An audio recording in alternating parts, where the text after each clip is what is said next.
So Ben and I, this is our first ever episode of the Encore Offstage Podcast. As it's 2020, there's such a thing called COVID that's going around at the moment. So we are both stuck in our houses and we're both using Zoom to do this podcast to start off with. And you may hear some noises in the background. That's because we are both at home, our respective homes. We both have pets. We both have things that go on around us. So if you hear random sort of noise, apologies for that. It's just the way that we're gonna, once the podcast takes off and we can afford our own proper studio equipment, then we'll be all right. But until then, you're just gonna have to put up with it, and we're mostly talking anyway, so you'll be fine.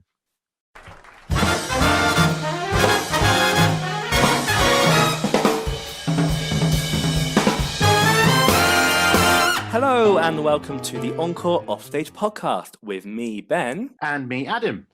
So, Adam, this is it. It's our very first podcast. It is the very first one. It's a bit scary, but hopefully it's something that we're going to, not we're going to enjoy, but people are going to enjoy. We're going to enjoy it as well. Yeah, I think so. We've got some nice plans for the next few weeks, haven't we? We do, yes, indeed. It's some little surprises out there for people, so they don't know straight away. I'm going to try and get some guests in as well. Ooh, we're going to have some amazing people, hopefully, to chat to and to enjoy this mini adventure with us. Yeah, well, we're going to have some people anyway. Whether they're amazing people, I don't know, but we'll get some people. Absolutely, who knows?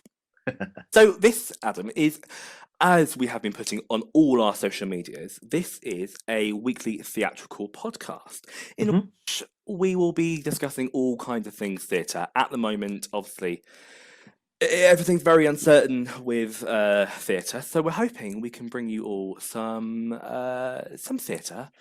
Yeah, well, I think that one of the things we wanted to do with this podcast was not just because obviously we're based in a particular part of the country, but we want to cover all the things across the country as much as possible. So we want to talk about issues that are affecting you, whether it's amateur dramatics, whether it's professional, whether it's opera, whether it's musicals, plays, anything like that. We want to encourage people to come forward and talk about it and discuss it, so that we can hear what you've been going through during this lockdown and beyond, really, because although this stuff is out there and things are starting to move, things aren't quite sure at the moment, and we want to go beyond that as well.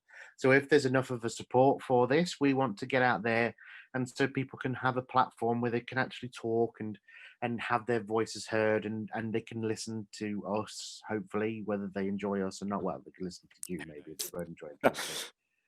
But if people are out there and they want to talk and listen to different pieces of theatre and maybe some reviews, but we're also going to have a laugh with it as well. We're not going to be completely strict. This isn't the BBC or any other kind of radio station out there. So we have a little bit more freedom when it comes to podcasts. So we're going to enjoy it, and hopefully you guys are going to enjoy it as well. Yeah, absolutely. And I think that's really important to pick up on, because everything's very depressing at the moment. Everything's very uncertain. So we're not going to be going into all the ums and ahs about how we're feeling negatively. We're hoping this will be more of a positive lift, aren't we? I think. Yeah, exactly. Yeah, something positive, so that also people that don't necessarily know much about theatre, or they want to get involved in theatre, they want to talk with professionals. And sometimes there are some podcasts out there and some sources that are very, very, there's a lot of speak out there for people that don't necessarily know, or lay people don't know what goes on. So we want this accessible for everybody who just want a bit of fun and just a bit of an offline, offloading things, or just want to just chill and listen to a cool, friendly podcast. Yeah. I'm sure that's what we're hopefully going to achieve. But to do that, every single week, we are going to start with a weekly news roundup. And how this is going to work is both me and Adam are going to bring a nice, positive or quirky little fun story to discuss every single week. Yeah. So without any further ado, this is this week's first news segment.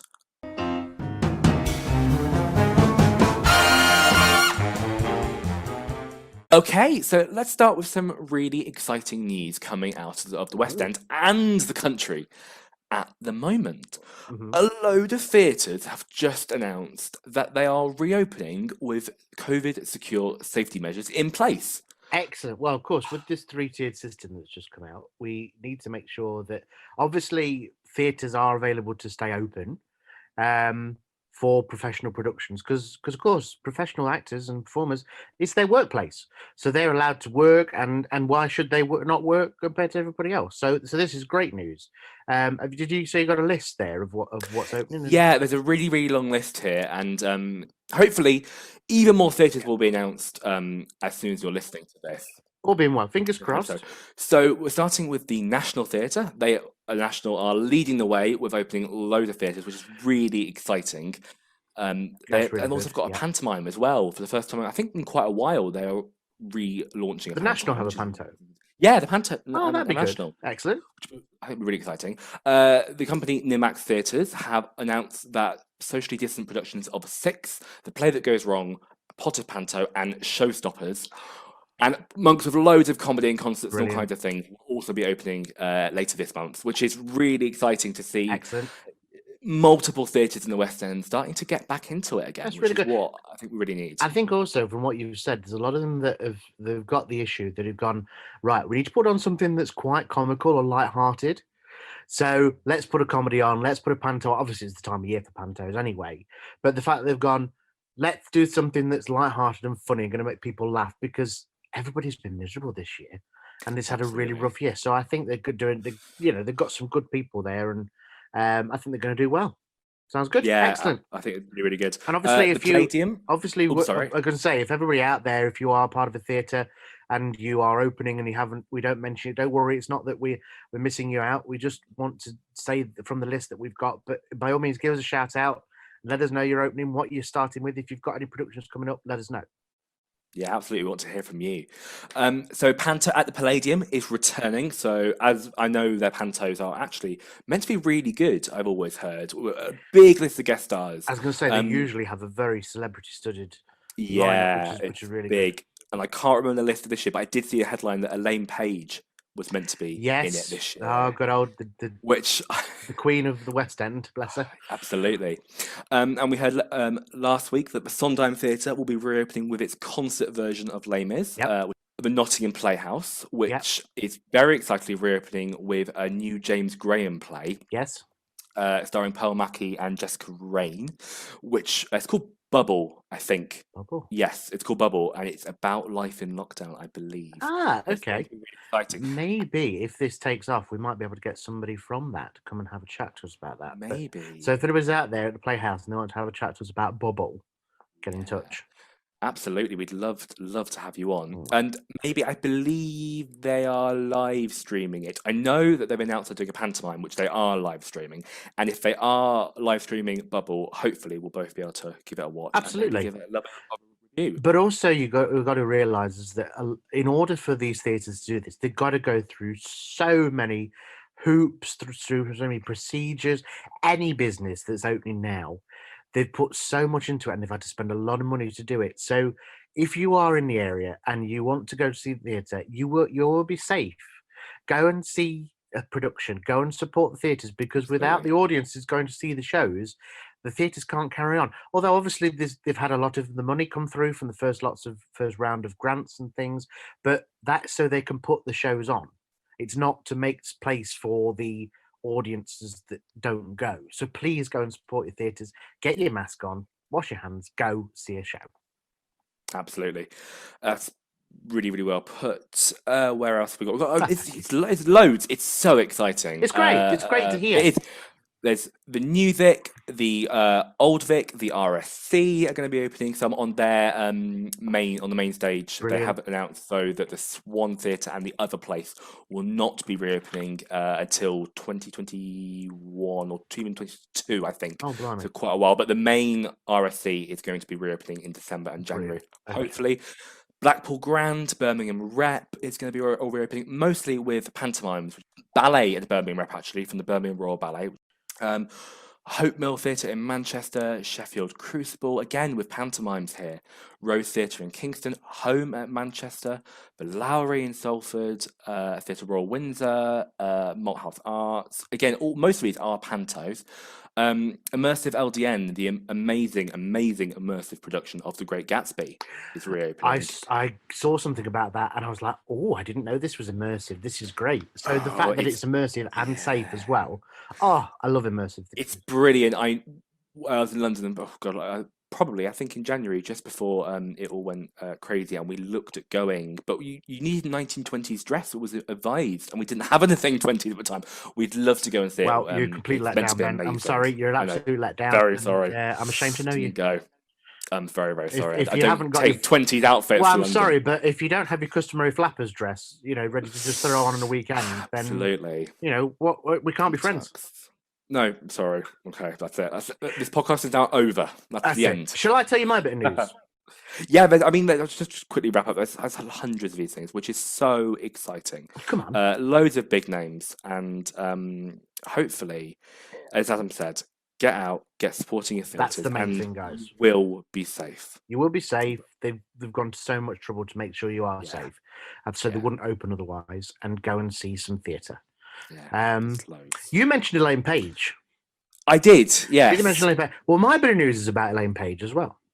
Is it? It is. I found this very, very small article. Bernadette Peters is obviously a Broadway legend. Yes. Every year she runs an event called Broadway Barks. Does she? Yeah, she's been doing it for, I think it's 22 years. Wow. Yeah, over 22 years in Broadway in America. Right. Mm-hmm. And now a virtual version is going to be done with Elaine Page and Bernadette Peters on the 9th of November.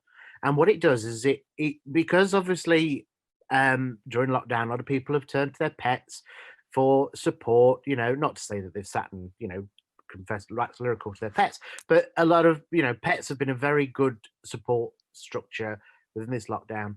And of course, there's a lot of cats, dogs, animals out there that are in, homes and things like that need some adopting and looking after and support. So Elaine Page and Bernadette Peters have got together and they're going to do a virtual event, and it's going to be called West End Woofs. Brilliant. Okay. West End Woofs. Wow. So what happens in America is a lot of Broadway stars get on and they come on and they do bits and pieces, but they also highlight and look at lots of stories of dogs and cats that are in homes over there and that need the support. So the same thing is going to be over here. So it'll be a virtual event, but it's also looking at, look, here's some dogs, here's some cats. So if you're an animal lover, don't tune in because your home's going to be full of new animals because you're going to go, I want one, and you're going to want to adopt everything that's on there. So if you're an animal lover, don't tune in, because just do yourself a favor, give your credit card a bit of a rest before Christmas, and just tune in. Though I think it's going to be where you can. I don't think it's one of those where you have to pay to tune in. I think it's donate when you're on there.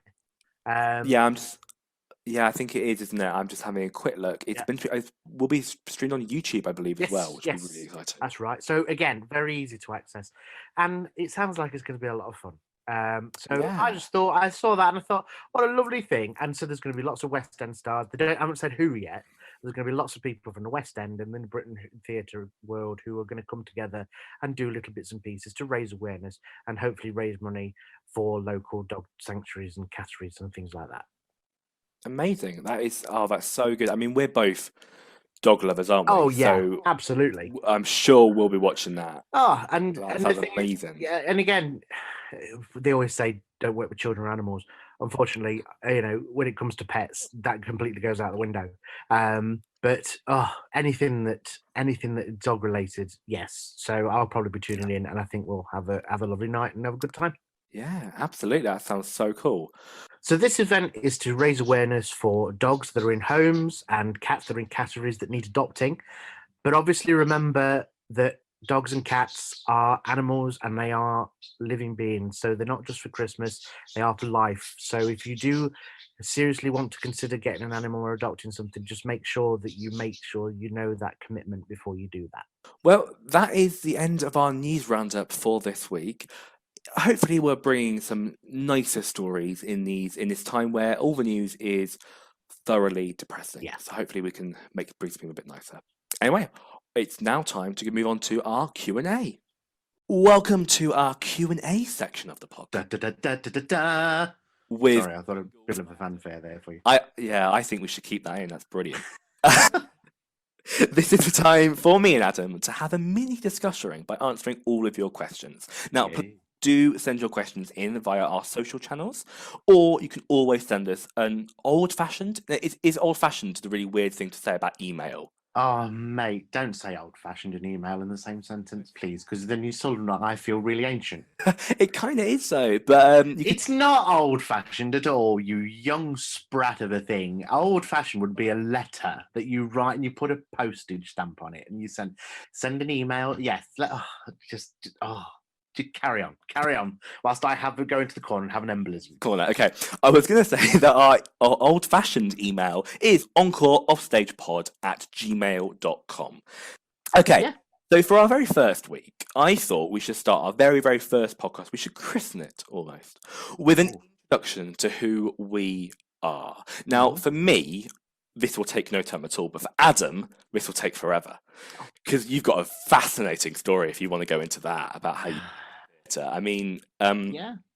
Should we I'll start with myself first because we'll get me over and done with, and then I'll just hand you the floor. You're not selling it, man. They want to know more about you and the fascinating ventures and the layers behind you and stuff like that. That's what you want to go with. Come on, let's go with that. Okay, we'll go with that. I mean, there's very little other than the fact that I am just a drama student who is incredibly fascinated with theatre and have been for much of my life. I started seeing theatre when I was about 2 or 3. I started with pantos, as I'm sure everyone did.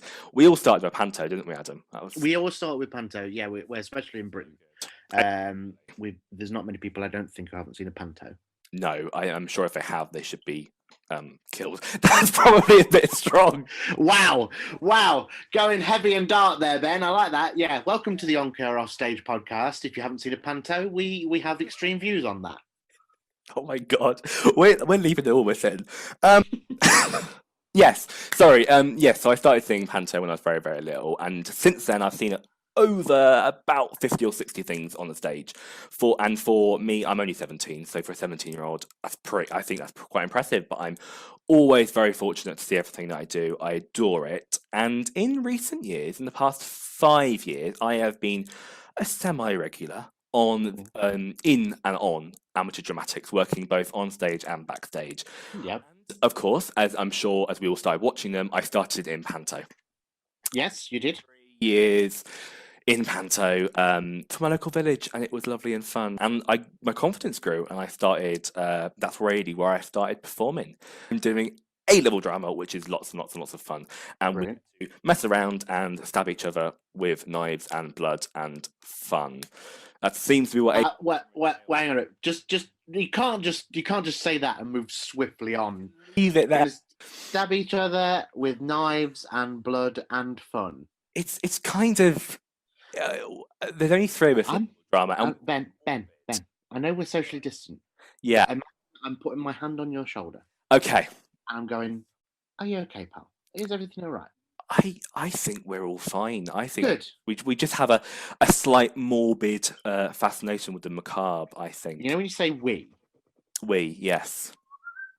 Okay, yeah, fine, shush. It's not just me. It is all of us. Okay. And I'm sure any of us who come to see any of our performances will back that up. Indeed. But since then, I met Adam.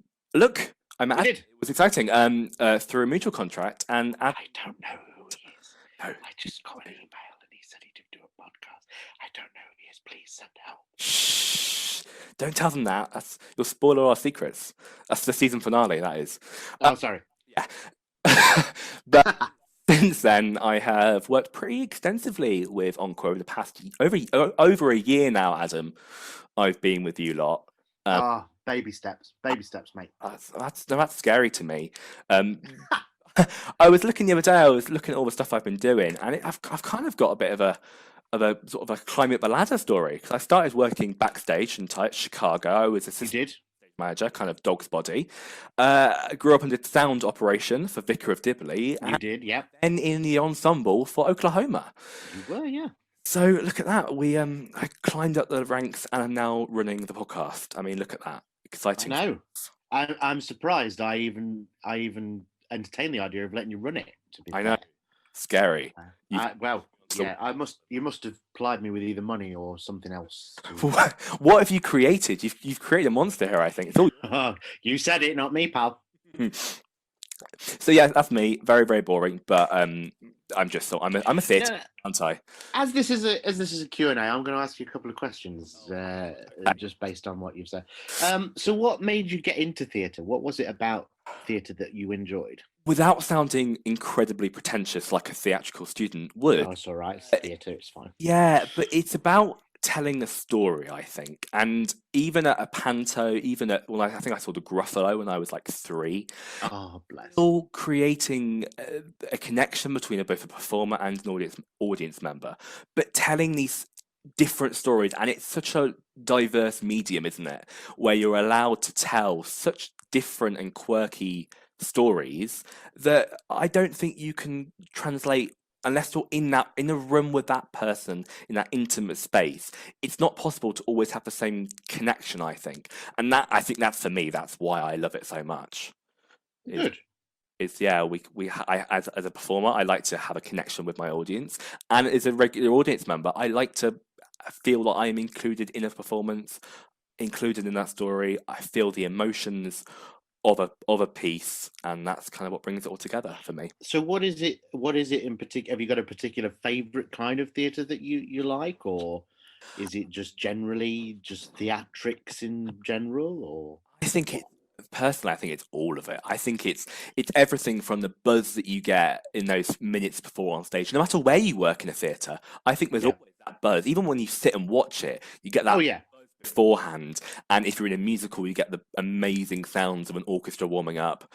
Or if you're backstage, you get the utter chaos, as it can be, of props thrown around and people arriving late and all kinds of things.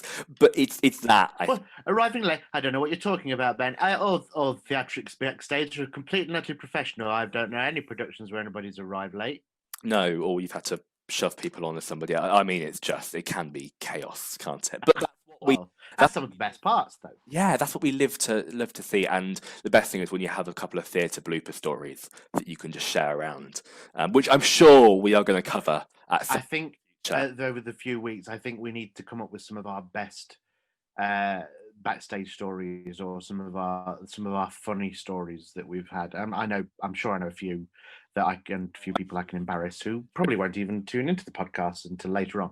So we'll be fine. We can get away with that. Yeah, we can get away with that. But I think that's enough about me. I think we should turn to you. Now, this is where I just give you the podcast now for a while to tell a fascinating story. Go. Okay, so settle down, everybody. We're going to be here for a while. When I was at school, I loved being. I was a bit of a clown at school. It was the way I sort of got around making friends, and not to say that I didn't make any friends. I'm just saying that there's, some people have sports, some people have studies. I was the class clown, so I enjoyed that. Long story short, I loved theatre. I loved acting, and I wanted to become an actor. But as it turned out, I went to law school instead. That didn't progression there. I feel. Just the side ship. Well, I was, as it was suggested to me, that being a lawyer is sometimes about being an actor and being a different person. So I hooked onto that and did that instead. My school didn't do drama as a qualification, so I originally had a speech impediment. So I went to a lady who did LAMDA exams and LAMDA qualifications, and she taught me how to do acting, mime, improvisation, all these different things, which was fascinating and really, really fulfilling, I think is the word. It was really nice, and just to have a little bit of extra skill at different pieces. Anyway, as the years go on, as the young lad becoming a young lad, you do things, you grow up, and I happened to fall into amateur theatre. I at the Playhouse where we are, for a production of My Fair Lady, I was the call boy, and that means something completely different to some people who don't know anything about theatre. But those in theatre will know that that's the young lad or young lady now who goes round back of the stage and goes to people's dressing room, gives them a knock on the door, and says, "You've got 5 minutes before you're on." And that was my first role within theatre properly. And following that, I joined the local operatic society, and that was in, I believe it was 2001, 2002. Adam, if I say I wasn't born then, how will you feel? I would feel old, Ben. Thank you so much. Thank you so much for just popping that So- one in there. I- No, it's fine. It's absolutely fine. So I got involved in musicals. I then joined a dramatic society. Of course, at this time, I didn't know that that amateurs was a thing. You know, I didn't know that this was a possible thing you could do. I didn't join any youth theatre or anything like that. And over the years, I have literally lost count of the amount of shows I've been involved with. I eventually made the jump to. I tried to become semi-pro, if that's a thing. I tried to become semi-pro. I got an agent. I went for auditions. I got a few jobs here and there. There are some very interesting photographs of me that I've posed for a costume catalogue. yeah, That are out there on the internet that some people have seen. you can find them if you Google, I'm sure. If you Don't look for them. Don't tell people how to find them. That's not the. that, but I may just go. But yeah, so I did some of that, and I did some extras work, which was fantastic, and all the way through. And I ended up starting a theatre company with a friend of mine. We called it Encore Performing Arts, and this is a derivative of what you now hear now. We put on musicals, we put on plays, and we've done 5 years. We started in 2015, so this year's been the first year that we've actually not done anything, which is a shame. But at the same time, I'm enjoying trying bits and pieces out, and still talking to people and just trying to entertain and that's my life. I like to entertain people. I like to give things a try, and hence why I'm here, sitting here talking to you, Ben, because we'd just like to sit and chat. yeah, that's what we do, isn't it? So without going into vast hours of detail, that's my theatrical, in inverted commas, career in a nutshell. I think that's absolutely fascinating. And I will say about Encore as well is having seen a couple of Amdram shows now over the past year and a bit, and seeing Encores and working on Encores, the quality of Encore's productions, and I'm not just saying this because I'm part of the company now, but before I was, they are just a step above anything I've seen amateur before. It's very kind. it's on a professional level. I know that from people I've spoken to and other people I know outside the company. Encore carries a weight with it that is very prestigious, I think, to have. Well, it was one of the things we wanted to do when we set out and created Encore. Was we didn't just want to do a society. We wanted to do shows, and we wanted to do plays, and we wanted to do stuff that we wanted to do. But at the same time, we wanted to encourage people who necessarily wouldn't have a chance to do it, and also to encourage people to try things that they wouldn't normally have a chance to try. It's one of our Encore as a company has a mission statement, and it includes development and charity, and locality. So people in the local area get a chance to do stuff that they wouldn't normally have a chance to do. So we're very proud of that, and we've encouraged a lot of people to increase their confidence and go on to stuff. And we've started a lot of careers, as it were, which is great. Absolutely. I think from my personal experience, I would never be doing all the things that I'm doing now had it not been for working alongside and with Encore over the past year, because it is such a confidence booster to be doing. And I mean, you threw me in at a deep end on Chicago. You went, "Oh, You're right. You can come and work on the show." And I was like, okay, I've known you for a week, but sure. That sounds dodgy. That sounds really dodgy. That sounds like met you on the street, went, "You want to come and work in a show?" It was more than a week. I'm sure it was more than a week that we know. Yeah. So in a nutshell, that's what Encore does. We encourage people, and we like to make sure that people get a chance to do some different stuff. And if people say that it's good quality, then I appreciate that. And it just shows the amount of hard work that goes into it on a cast point of view and from a director's point of view. Yeah. So yeah, thank you for that. Appreciate that.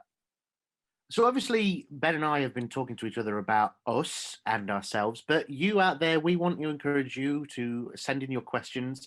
If we're able to get specific guests in, I know that people would be burning to ask particular questions. So don't hesitate to ask us questions or to ask any of our guests that we're able to get questions. Obviously, when we know who's coming, we'll let you know who will be coming in so you can prepare your questions in advance. I'm sure they'd be willing to answer anything that you've got to ask. So if you've got any questions or any sort of topics you'd like us to discuss, maybe some queries, you can let us know by sending us a message on all our socials. We have Facebook, we have Instagram, we have Twitter, and we will have YouTube at some point. And you can find us on all of those at Encore Offstage Pod. Or again, if you fancy, you can send us an email at encoreoffstagepod@gmail.com.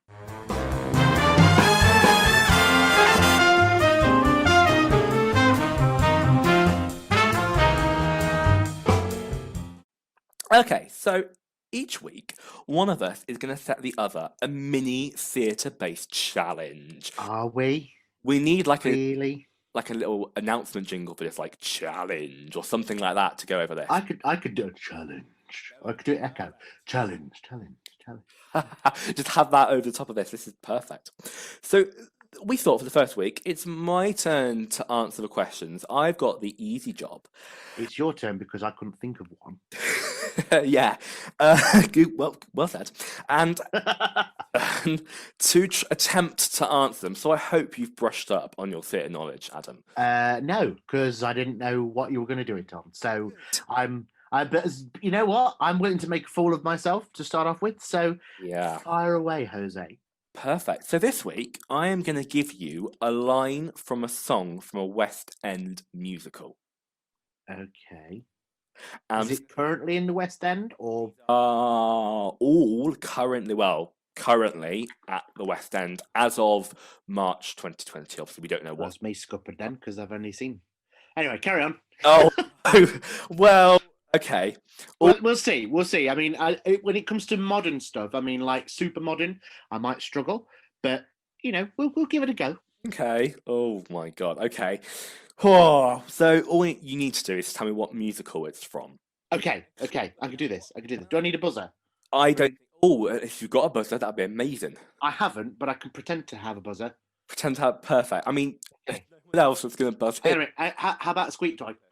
Was that it? Okay. Sure. Good. Yeah. Okay. There we go. That'll do. Sorry. I've lost where I am now. Find the. You're asking the questions. Yes, I'm asking questions. Good. Yeah. You're doing a squeaker. Amazing. Yeah, I'll do the squeaker. Please stop doing that. Oh, sorry. Yeah. So these quizzes we are taking, and they are provided to us by whatsonstage.com. We have to give them credit. We can't just nick their stuff. But Thank you, What's on Stage, for all your wonderful work. yes. However, in their version of the quiz, they'd missed out the last word to make it doubly as hard. But I thought that was even more evil, so I haven't done that. Good. I've added a little bit of extra stuff. But these aren't all from the most famous songs from the musical. That's the Okay. other hard thing. So, are you ready? I'm ready. Cue tension music that we don't. Da, da, da, da, da, da, da, da. Wow. So, number one, I know a place where no one's lost. I know a place where no one cries. That's all you're getting. I can give you a clue, Oh, but no. Let me see if I can work it out. Let me see. Okay, so I know a place where no one's lost. I know a place where no one cries. Now, that suggests it's a child. Mhm. Because again, it could be anything really. But I think it's popped into my head. I think that's Cosette. So I think that is from Les Miserables. It is. Well done. Yes. Do you know what Boom. the song is called?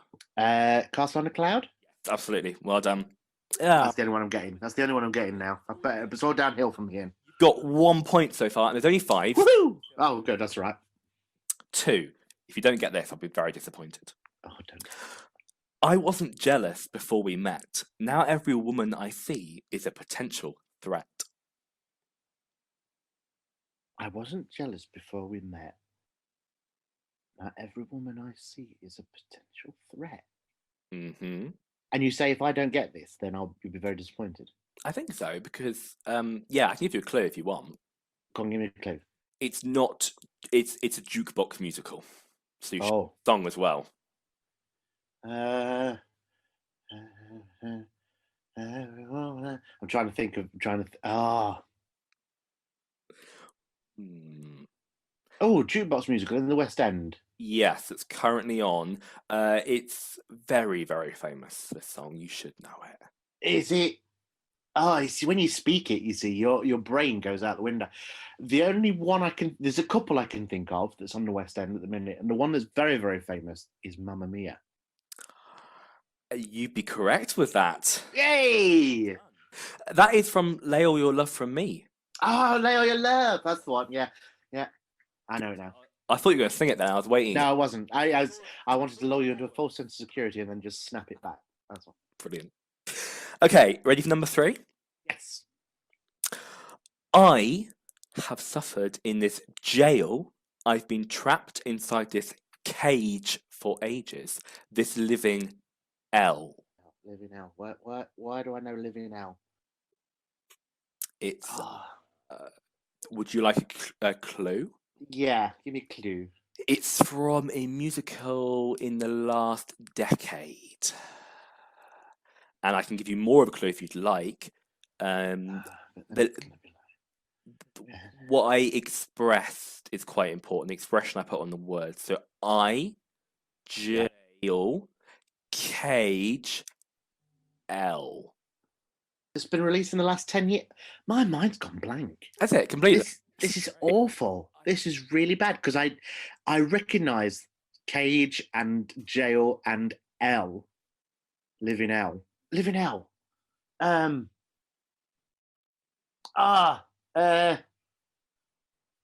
it's gone. You have to tell me. Okay, so first performed in 2010, before moving to the West End 2011 and the Broadway in 2013.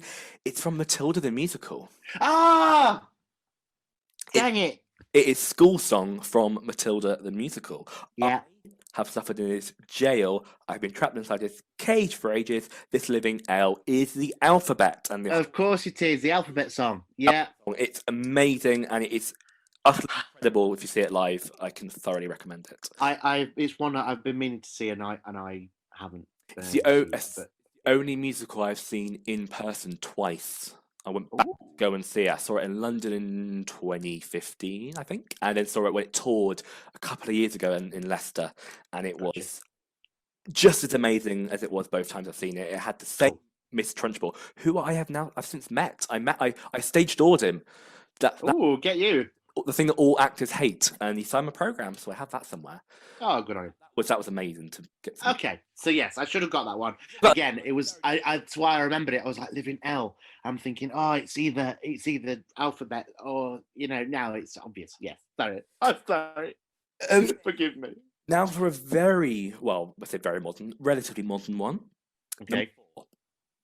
We dream of a brand new start, but we dream in the dark for the most part. When you say very modern, how modern? I think it's 2015, but I am just going to give it a quick Google because I have forgotten. Oh, that's professional, isn't it? I know. No, that's not what I wanted. Oh my God. Cover for me. I can't find. What have you got? So just say the lyrics again. Say them again. We dream of a brand new start, but we dream in the dark for the most part. And yes, it was 2015. I opened on Broadway on the 6th of August 2015. So it started in Broadway. And then came over here in 2017. The most hotly anticipated ticket in the West End at the time. You couldn't get tickets for love nor money. It had a very famous recent release. Oh yeah. Now you've thrown it. Give me a clue.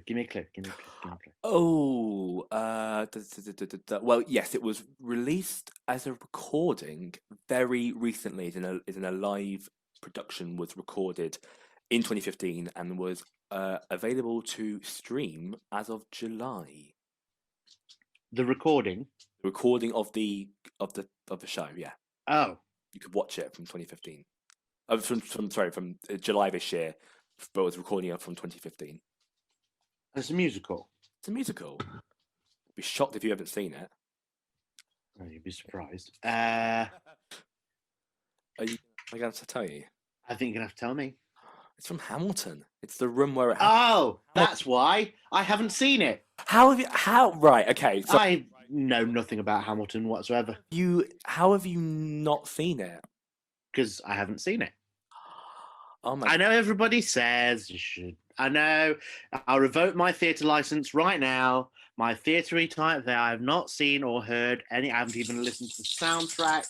All I know is there's a song called One Shot. There's a guy who spits a lot.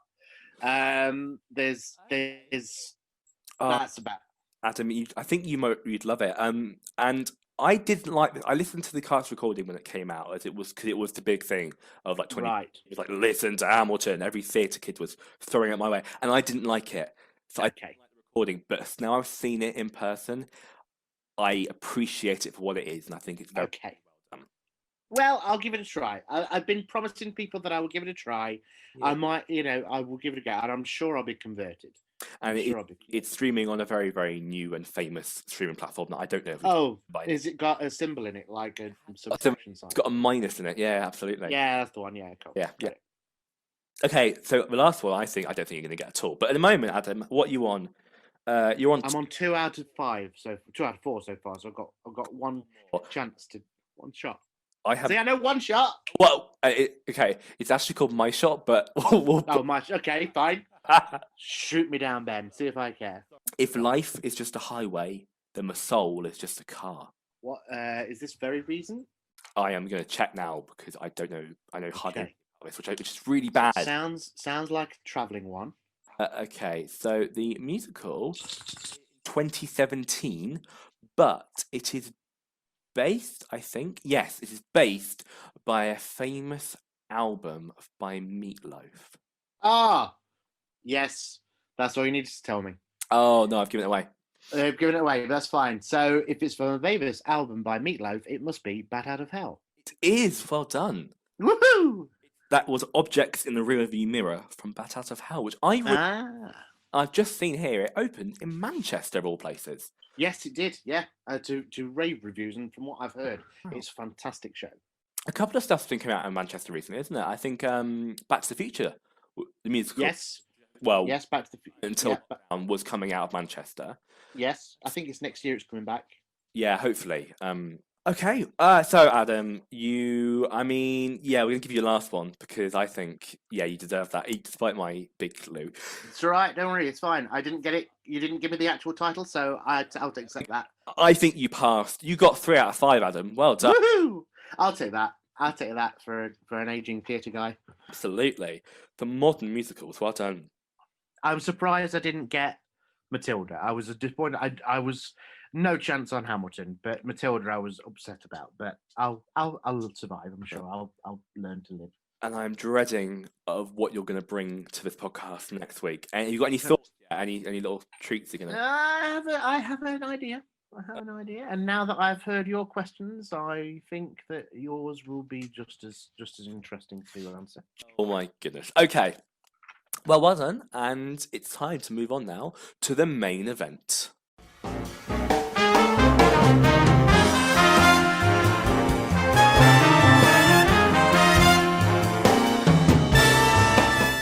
So now we're going to talk about our main topic of the week. So every week we're going to have a big discussion about something. It might be that in this place we have a guest we can talk to. We can find a particular issue that we can talk a bit more in depth about. But seeing as it's the first episode and we're just getting started, I thought we'd start off a little bit lighter. Now, a lot of people think of theatre and they think of musical theatre. They think of big West End shows.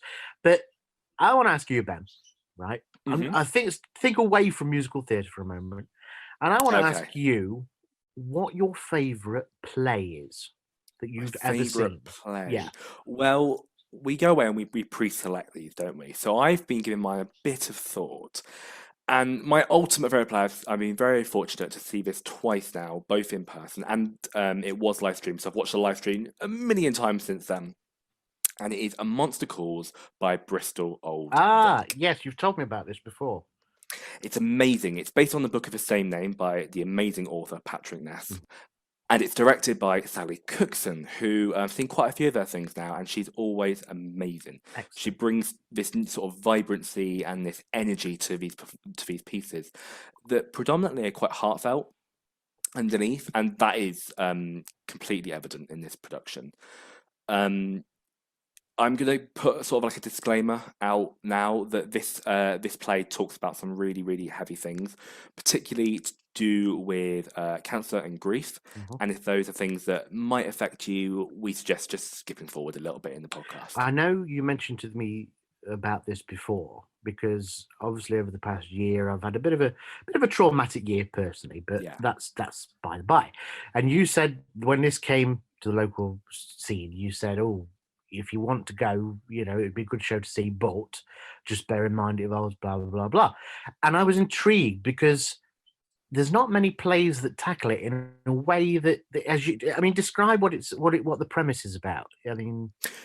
So, fundamentally, the novel it's based on is a young adult novel. So it starts off as a very accessible text.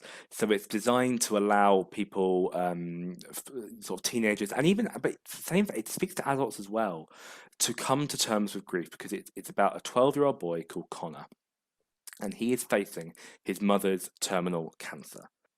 So the play starts with a flashback to the very beginning of Connor's life, and we see Connor's mum entering, holding the baby Connor, and she makes reference to a yew tree, and it is that yew tree that, as we see the play progress and Connor grows older, and his mum's cancer diagnosis comes through, it's that yew tree in particular that sort of, it sounds really odd, but it comes to life.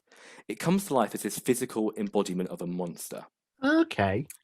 And we find out that basically, without wanting to spoil very much, he is essentially a bit like an elder, and he's very incredibly wise and knowledgeable, and he proceeds to tell Connor 3 tales. It's a bit like the Ents from Lord of the Rings.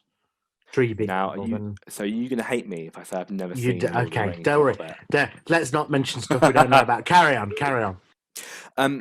So this tree proceeds to tell Connor 3 tales, and these tales are they're a bit like folk tales / fairy tales, but they all have a slightly subversive ending that you just don't see coming. That's normally quite dark, or can be quite upsetting in places as well. Okay. It's designed to make Connor sort of come to terms with what's going on, and then as we progress through, we see Connor's home life start to deteriorate. Right. So his mum and dad have separated, and his dad lives in America, I believe, at the time. So he does come back, but he does spend a lot of the time with his grandmother. Now, his grandma and Connor have quite a fractured relationship. His grandma, sorry, it's his maternal grandmother. But they have this relationship where the grandmother is incredibly strict and can be quite aggressive, but I think it's actually her way of dealing with the situation. Right. As well. So we see it from all perspectives. We see it from Connor's dad, who, even though he's separated with his own family now, it still deeply affects him. We see it through Connor's grandmother and how it can really upset her. And of course, we see it through Connor. And as it progresses, we find out that the monster is really here to ask Connor to tell him the 4th tale. So Connor must tell it himself. Gotcha. I see. We find out what this is, and I'm not going to say, no, it will no, spoil it. Sorry, I'm not going to, no spoilers to her head. But it's I've seen this play twice. I saw it. It's an original run at the Old Vic in London, and I saw it when it toured just before lockdown in 2020. And both times I've left deeply moved from that, and my whole family, when we went to go and see it, were completely blown away by the spectacle of the show, but also the power of its message. It sounds very moving and very physically demanding. Absolutely, I think it is, and it is really, I don't want to say too much without. I've got to be really careful with what I can and can't say. Okay. I don't want to spoil it. So, it. Without spoiling it, what sort of elements are used in the play to get across the physicality of it all? Because you say it's very physical and it's very emotional. Yeah, it is. Is it? Did you say it was a bit circusy? Yes, so Sally Cookson is known for her, well, in a lot of her productions, she seems to utilize circus skills and a lot of aerial work. And first of all, the set for this production is it's minimalist. It's just some white walls that they use projection a lot to project onto them. And there's the ensemble, which are multi-rolling all the time, and they perform the physical movement throughout. But they're constantly sat on the stage. They're Okay. watching the events unfurl at all times. So almost like children? Kind Into a of, story? yeah. Yeah, almost. But it sets this almost claustrophobia up. Okay. Even though you've got this large white space, you've got these people sat watching intently, just staring the whole time. Okay. And it just feels like you never get a break from them because they're always watching, they're always observing, and they're always interacting to what's happening around them. Okay. So you get this, it makes it quite an intimate production. Even when I saw it in the Old Vic, which is quite a large theatre, I was sat quite high up. It still felt like you were right in there, right in the heart of it. And there's an enchanting score by the Bauer brothers, who in the original run performed it live, and there's 2 extra musicians who then perform it on the tour as well. It's very electronic-based music that really pulls it through as this sort of constant underscore, and it can be really emotional at times, and especially with the score that comes through at various points. I mean, overall, it's stunning visually. The performances were incredible. Both times at the end, there were 2 different casts. They're both amazing, and overall, I would thoroughly recommend it. Ah, okay. So it's called A Monster Calls. A Monster Calls. It has announced recently that it won't be completing its tour after being postponed throughout lockdown. The Old Vic did stream it as a part of their streaming program. So if they do decide to re-stream it, I don't know if some productions are being streamed again. We'll let you know. We'll pop on our socials, and because I personally encourage everyone to go and watch it because it is it's a really good. And if you can't see the play, again, I thoroughly recommend reading the book. It's brought to life hauntingly by some incredible illustrations, and they did make a Hollywood adaptation of it in 2017. Personally, I don't think the film is up to what is really up to scratch. Okay. It's a very Hollywood version, I think. So typical Hollywood remake of something. Yeah, it sticks to the story. It's very, very close, but it's all overproduced. And I think in the theatre, you get to have this very raw sort of production of it. Okay. So again, without wanting to spoil too much, there's a lot of rope work, but they utilize the rope and the sort of the aerial work to pull it into shapes and to create sometimes abstract features, but also set as well out of it. Okay. So it allows you to really envision. It sounds fascinating. It sounds like one It of is, those that I'd really love to go and see. Yeah, it's very similar to if anyone's seen The Curious Incident of the Dog in the Nighttime in terms of its score and its movement, and again, its constant presence of ensemble. It's a different company, but it is described as it's sort of like a sister production to it. It's very similar in that style. So yes, that is my favorite play, and I thoroughly recommend that everybody tries to see it in some form if they can. Oh, so that sounds like an amazing production to go and see about. Well, you said yours, so I'm going to have to say mine now. I've seen quite a few plays in my time. I've seen lots of plays in my time. And one of the ones that sticks out to me, I had to think, is it a comedy, is it a drama, is there a thriller? And the one that sticks out to me the most is The Woman in Black. Ooh. I saw this when it came on tour, and I didn't know what to expect. I literally didn't know what to expect. I knew I'd seen things on TV about people getting scared. I thought, yeah, right, okay. But genuinely was one of the most horrifying theatre experiences of my life. I saw it twice. The second time, I was not through choice. The second time was because somebody said, "Oh, I was supposed to go and see it with so and so, but I need to go and see it. Could you take me?" I was like, "No, no." For those that don't know, it's based on a book, The Woman in Black. It's been made into radio play. It's been made into film with Daniel Radcliffe.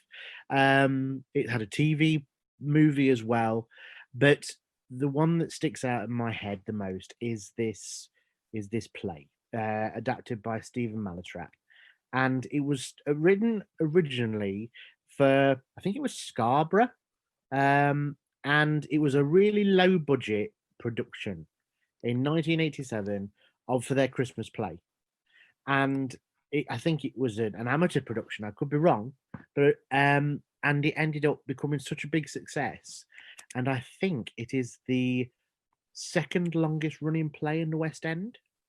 I believe it's just celebrated its 30th anniversary. Yeah. Whether or not that's in terms of bringing on the West End or just in general, I don't know. If you like horror, go and see this play. If you like theatre, go and see this play. I don't like horror. I'm very much not, I don't mind thrillers. I don't mind things that build up, but jump scares I am awful with because I've got a very nervous disposition. A couple of years ago, we studied the novel at my school, and it was actually coincided with the time of which it was touring to our local area, and they offered us the opportunity to go and see it. And everybody in my year went, and I didn't. I was too scared. Have you not seen it? And I haven't seen the play, and I'm really gutted I didn't. You know what this means so now? many amazing things. You do know what this means now, don't you? This does mean now that next time it's out, I've got to go with you and see it. No. It was weird. I love horror. I'm sorry. I'm a horror nut. You have to see this play. You have to see it. So for those that haven't seen it, there are two people, right? Two actors, technically. I say technically because I don't want to spoil it. Oh, okay, I was gonna ask you something then because of what I've heard theatrically, but I won't say anything. Yeah. It doesn't spoil. I mean, you got a play that's called The Woman in Black. There's obviously a woman in black, okay? But the way they do it and the way it's done all with physicality, sound, and lighting. It's supposed to be set in a theatre, so you're watching it in a theatre, and you're watching somebody tell this story, and all it is the inside of a theatre, but it's all the different shapes, all the different sets are made up from cloths and boxes. Wow. And it is stunning, breathtaking to think, how the hell do they do that? But also what they can get across with just sound and lighting. And it sounds incredible. I've heard so many good things about it. We need to go and see it. I need to take you to see it. But we'll have to go. I went the first time, didn't know what to expect. Those that haven't seen it, I'm not spoiling it by saying it will make you jump. Okay? Yeah. Even the bits where it's not supposed to be scary will make you jump, because that's the idea that it sets up all the way through, is that you don't know what's going to happen next. And it's one of my favorite shows. Again, I didn't want to go and see it a second time. It scared me so much the first time. I'm a big wimp. My sister will tell you. She introduced me to horror films when I was at university. She showed me The Exorcist. She showed me all sorts of things. Oh, wow. She scared me witless. I am no good with horror, but this is one of my favorite plays, and I would genuinely recommend it to anybody. I didn't recommend it the once, but I would recommend it to anybody. It's got, obviously it's based on a 1980s book, but there's the story there. It's a ghost story. It just captures the imagination with two people. One plays a young man, the other one plays all the rest of the parts. And you're there and you're sitting on the edge of your seat when there's nothing happening at all. And you just want to get to the end and go, can I go yet? Can I? And you get to the interval and you go, have I got to go back? Have I got to go back? Because I don't know what's going to happen. And genuinely, if anybody's interested in film, anybody that's interested in horror as a genre, Anyone that just likes theatre, likes technical theatre, so things like sound, lighting, go and see a show of The Woman in Black. It's on in the West End. As I say, it's second longest running, 30 years, right? You can go and see it, and you'll be blown. I don't think it's a big theatre, which is good, because if it couldn't be done in huge theatres, the smaller the theatre, the better, because it just gives you that idea of claustrophobia. And you have people of all ages go. Don't take kids to see it. Do not take a child to go and see this play. You will scar them psychologically. I'm just about getting over it, and that was about 10 years ago when I went to see it first time. And you'll love it. That's I think I had a few options, but when I sat down and I thought, what actually is my favorite one? This one comes out every time, because it's the one that I will go and say to people every time they ask about it, go and see it, because you need to experience it. It's like immersive theatre. You are part of the whole thing without knowing you're part of the whole thing. I think theatre has a really interesting way of dealing with horror and theatre, and maybe this is something we can talk about later on at a different point on the podcast and get someone to speak to about it. But every time there is a horror-based production, everybody comes out and says it's one of the best things they've seen, because I think it's so effective, isn't it? It's like, I mean, one of the reasons we talk about this is to delve into other ideas. It's like Hannibal Lecter. Hannibal Lecter is one of the scariest horror villains of all time, because because he has power. And when you're in and watching a film nowadays, in order to scare people, that's why they stick loads of jump scares in, right? Make people jump. Expect the unexpected. You're going to get scared when you know when it's coming, because the music changes and things ramp up, and there's all the techniques. Silence of the Lambs doesn't do that. It just sets up Hannibal Lecter as this evil villain, and you can go and watch on YouTube all these reasons as to why. But when that's a film, right? So translate that into a theatre in order to get that across. That's that sense of dread, that sense of horror, where there's people there live watching you.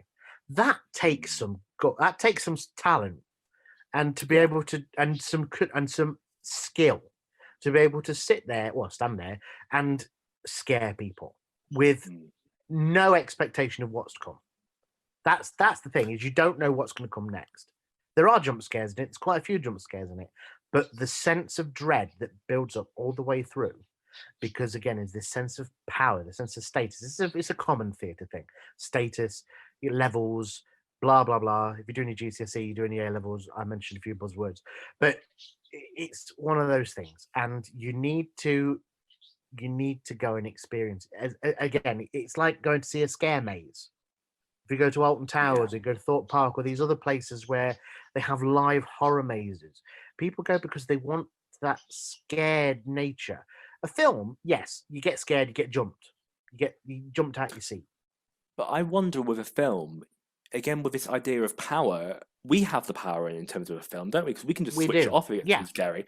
You can't switch off live theatre. Can't switch off a theatre. No, you have to sit there, and that's why you're there on the edge of your seat going, please can we stop? Please can we get to the interval? Please can we get to the end?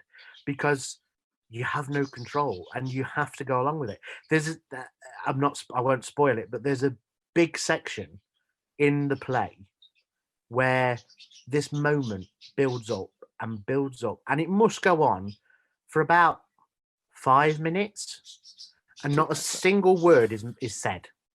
Not a single word is said, but it ends with a moment, and you realize how far forward you're leaning, because you are with that character. You want to know what's going on, and that is a very, very big skill, and that doesn't happen in a lot of films, doesn't happen in a lot of plays. So personally, just to go and watch it and just to experience, I mean, I came out the first time, I was shaking, and the second time I went, and some people go, oh, it's not scary. Fine, they may not find it scary, but for someone like me, I did, and I went the second time, And I said to the guy, I said, right, you're sitting on that seat. Why? So don't ask, you'll find out. Right? And I said all the way through, and he was clutching my wrist. He was grabbing my wrist, and I was like, yeah, that's my wrist, mate. Yeah, it's okay. Yeah, I'll have that back. I know what's coming. So I'd sit there and I knew what was coming. So I'd go, but still, you pick things up and bits you'd forgotten from the first time that you go, oh, that caught me out. And again, like any good film, like any good play, there's always something new that you pick up every time you go and see it. Like you've seen Monster Calls a couple of times. I've seen this a couple of times. And I'd go and see it again. I've said it now. I've said it on the podcast, haven't I? There we go. It's out. Did everyone if hear I'm that? going, if I'm going, you're going with me. No. Yes. Yes. Adam, it's not like we do record this, don't you? That's now gone out to the world. Yes. So But what happens is you edit this, so you're going to edit out the bit. If I got you to say yes, you'd edit that bit out. You swine. I would. Yeah. I hold the power in this situation. Thanks, see? pal. Anyway, go and see Woman in Black and Monster Calls. If they come round, go and see them. They're brilliant. Absolutely. And if you have any suggestions for what your favourite play is, please let us know, because there are, as I say, there's thousands of plays out there. Yeah. It could be an amateur play that you've seen that you just think, oh, it might have been an amateur production. And you listen to the script and you're captivated by it. There's some fantastic writers that are available out there from years gone by. You know, there's the classics. There's Noel Coward, there's Terence Rattigan, there's all the Shakespeare, but there's some brilliant modern writing as well. And you, the people out there in podcast land, you must tell us about the plays that you have seen. We need to learn. Let's go experience the world and bring it back to us. Bring us the knowledge. Wow. Thanks. That was something. You know, I might edit that as part of a trailer. Yeah, thanks. Yes, yeah. I for those that don't know, I do voices. So if various characters pop in every now and again, we might have different characters that do different segments. What do you think? I might get some friends to come along. Yeah, okay. Lockdown sent you loopy, didn't it? Yeah, it did. Yeah, I've not had much contact with people. I need. Don't say that. I was there. It's all right. I've got my bread and water, and I was sitting there and looking. I only got my water because there's a hole. I only got my little water because there's a hole in the ceiling. And I was there. I have to make my own bread, and it's mouldy when it goes in. So anyway, what was that? I slipped away for a second. You done? Yeah. Yeah, done. Yeah. Back? Yeah. Back in the room. Good. Completely forgotten where we were.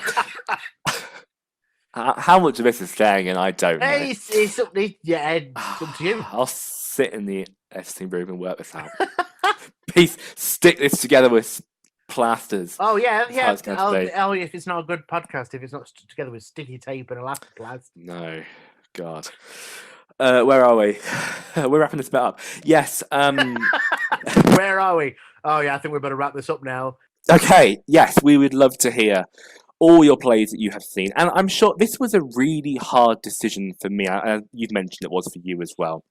So maybe we'll revisit this with other plays that are up there for us. I've got a list of stuff that I could recommend to you at a drop of a hat that is amazing. Likewise. That I'm sure we can talk about. There's loads of stuff out there. And there's other bits of theatre and other bits of pieces that I want to learn from other people and go, I haven't tried this. I need to go and see this. Why do I need to go and see it? Tell us why we need to go and see it. You know, not because it's cheap, because that's one reason. But if it's good, we want to know why, and we can then come back and we can talk about it. And we want this podcast to be about you as much as it's about us. Obviously, it's about us. So it's about us.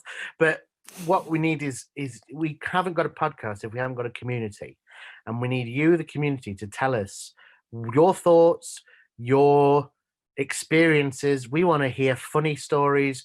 We want to hear sad stories. We want to hear your greatest moments, any awards you've won, even your neighbour's mother's cat's rabbit's surname, if it's fit into a theatre production somewhere. We don't mind. There's videos out there. You don't need to send us videos, but if you send us videos, we can share them on our social media. And obviously, if we if we're happy for us to share them, and we just want to get the community involved. So we have our social medias, which we'll mention at the end, and just know that we want to hear from you. It's not just about us. We do the podcast, we record this because we like talking and we like to talk to each other about stuff. But we want to hear what you guys have got to say as well. So if there's bits you don't like, tell us. If there's bits you do like, tell us. If there's bits that you think we could do a bit differently, maybe don't tell us that, but whatever. Just shout in, email, message, send a snail. Carrier pigeon. There we go. Send smoke signals. Do a funny dance. I don't know. Tell us somehow. All right, just do it. And I'm gonna slowly go away into a corner whilst the energy goes off. Wow, that was explosive, Adam. I've gone lightheaded now. You've gone lightheaded. I've gone Amazing. lightheaded. It's good. I like it. Hey, can I do that again? Can I do that again? No, I think we're gonna have that as that. Okay. I think. Is it? Yeah. Why are there three of you? And we'll be announcing some sneak previews over on our social medias. So make sure you're following us on there, because that is how it's really the best way to get in touch with us, isn't it, Adam? Yeah, absolutely. Because we don't want people coming to our address. So if you follow us on social media, that way you're probably going to get all the best information out there as soon as it comes out. All that fun stuff.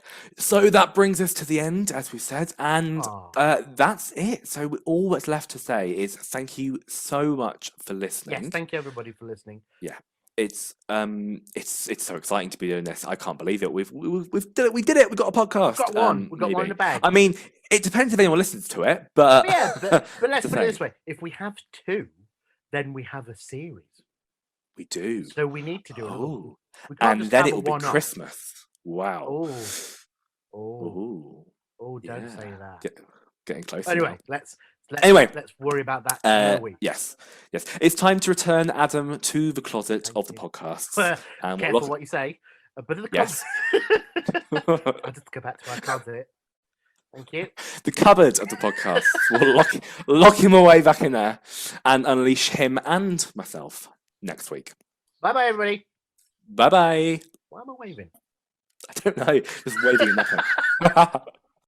Thank you so much for listening to the Encore Offstage Podcast.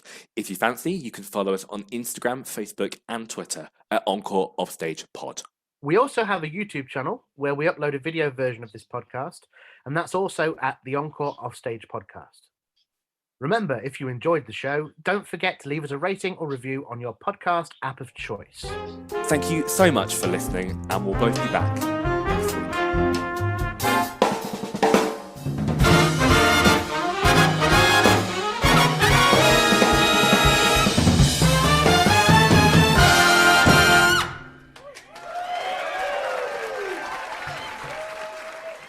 The Encore Offstage Podcast is produced by Ben Bradley and Adam Guest. It is edited by Jack SPOORS and Ben Bradley.